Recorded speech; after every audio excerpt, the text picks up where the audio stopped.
हिंदुओं में जाति वर्ण ये जन्म से है ना कि कर्म से। आज तक ऐसा नहीं देखा गया है कि कोई शूद्र अच्छा कर्म करके ब्राह्मण बन गया हो। पर कुछ ब्राह्मण आज शूद्रों को ये पढ़ाते हैं, बताते हैं कि जातियाँ कर्म के अनुसार होती हैं।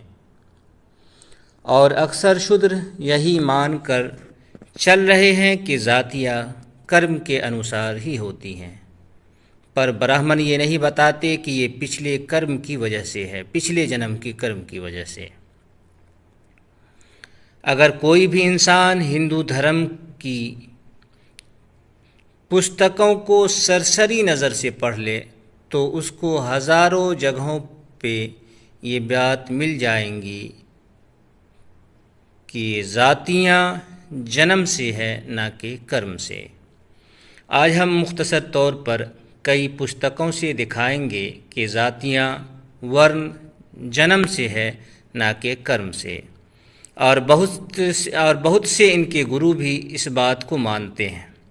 मैं कुरान से हवाला दूंगा तो पेज नंबर बता दूंगा और ये किताबें गीता प्रेस की होंगी, तो आप लोगों को भी तलाश करना आसान होगा जो तलाश करना चाहे।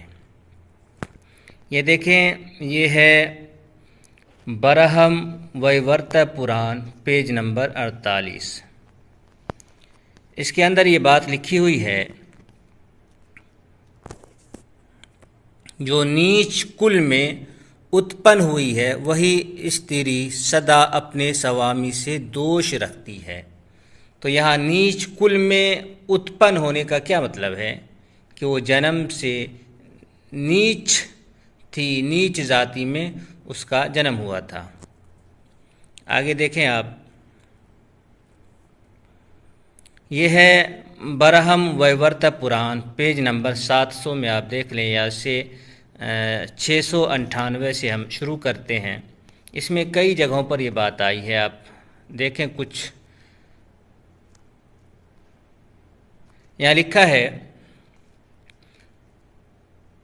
नीच योनि में जन्म प्राप्त होता है। ये नीच योनि में जन्म प्राप्त होने का क्या मतलब है कि नीच जाति में जन्म मिलता है। तो यहाँ भी पता चला कि जन्म ही से इंसान नीच होता है, जातियाँ नीच होती हैं या ऊंची होती हैं। और देखें, इसके अंदर आपको बहुत सा मिल जाएगा।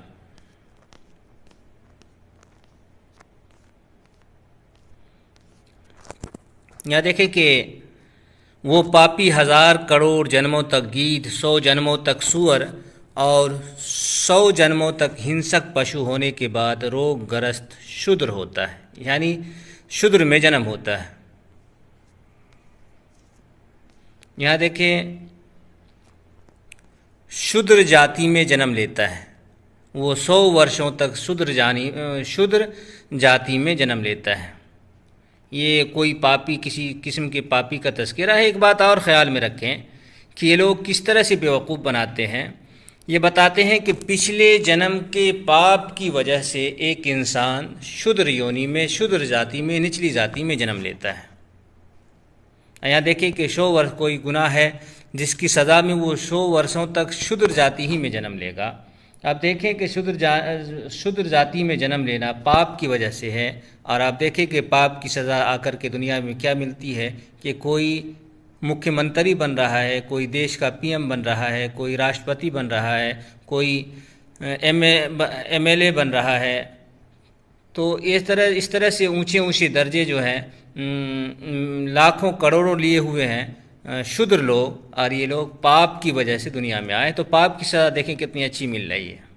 तो इतनी सी बात भी अगर कोई हिंदू समझ ले तो उसके लिए सोचने का रास्ता निकल जाएगा और समझ लेगा कि ये सब ब्राह्मण का खेल है, ये धर्म नहीं है, ये ब्राह्मण का खेल है। देखें, यहाँ लिखा है, भारत भूमि पर काले रंग वाला शूद्र होता है। और देखें इधर इस पेज के अंदर,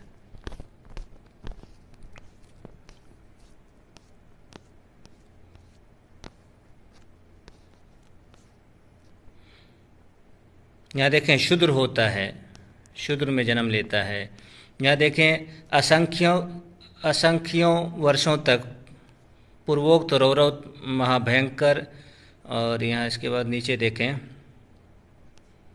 लाख वर्षों तक विष्ठा का कीटा होता है, उससे पशु योनि में और पशु योनि से शूद्र जंतुओं में जन्म लेता है, तत्पश्चात मलेच्छ और फिर नीच शूद्र होता है।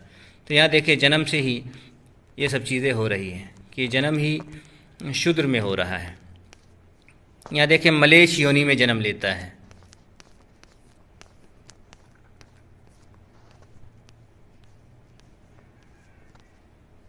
चंडाल योनि में जन्म लेता है।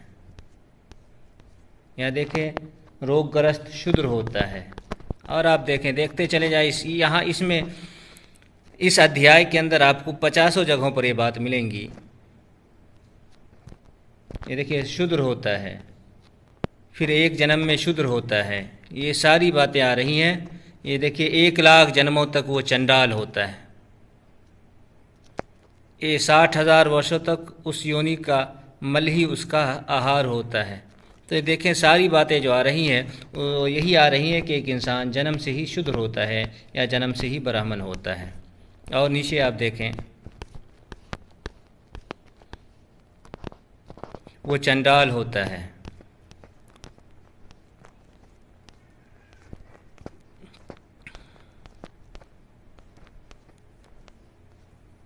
यहाँ देख लें आप,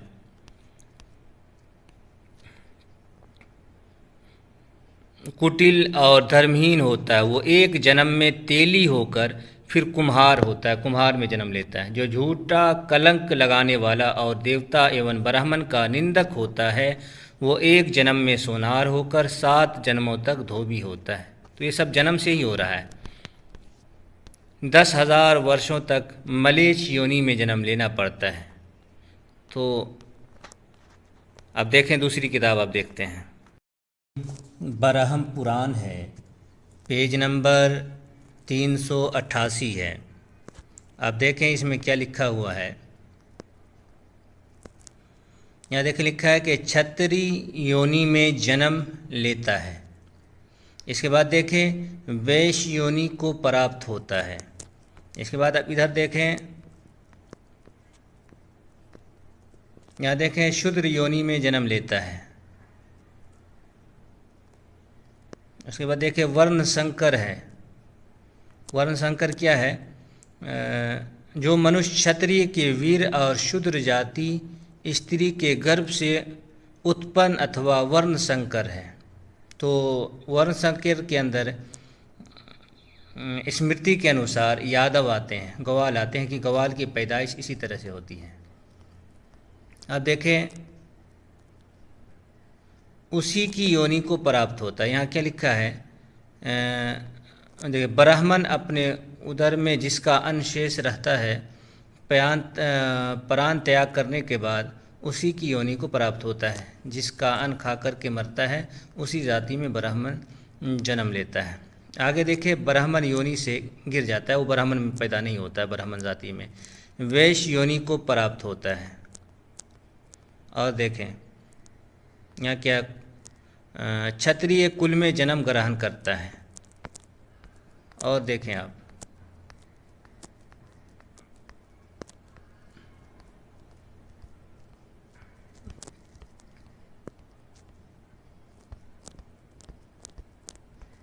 चले आप दूसरी किताब को देखते हैं, इसमें नहीं है। पद्म पुराण पेज नंबर 313 सुवर्ग खंड। इसके अंदर लिखा है कि मनुष्य, ब्राह्मण, क्षत्रिय, वैश्य अथवा शूद्र जिसको अन्न को पेट में रखकर प्राण त्याग करता है, जिसके अन्न को पेट में रखकर प्राण त्याग करता है, उसी की योनि में जन्म लेता है।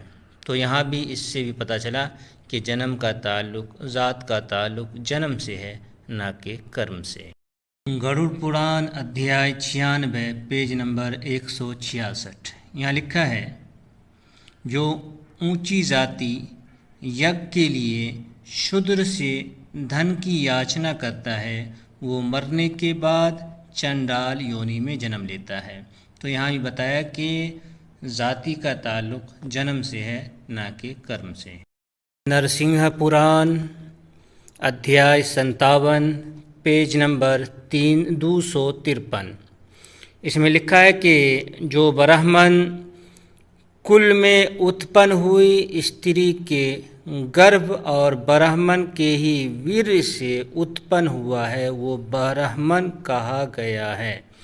तो ब्राह्मण कहे जाने के लिए ज़रूरी है, ब्राह्मण होने के लिए ज़रूरी है कि माँ भी ब्राह्मण हो और माँ ब्राह्मण कुल में जन्मी हो और बाप भी ब्राह्मण हो और बाप ब्राह्मण बाप के वीर से जो बच्चा उत्पन्न हो वो ब्राह्मण कहा जाता है, उसे ब्राह्मण कहा जाता है। छांदोग्य उपनिषद है, परपाठक 5 खंड 10। इसके अंदर लिखा है, अब वो जिनका की बर्ताव यहाँ रमणीय सुहावना शुद्ध रहा है वो जल्दी उत्तम जन्म को प्राप्त होंगे। उत्तम जन्म को यानी फिर बता रहे हैं जैसे ब्राह्मण के जन्म को, व क्षत्रिय के जन्म को, व वैश्य के जन्म को।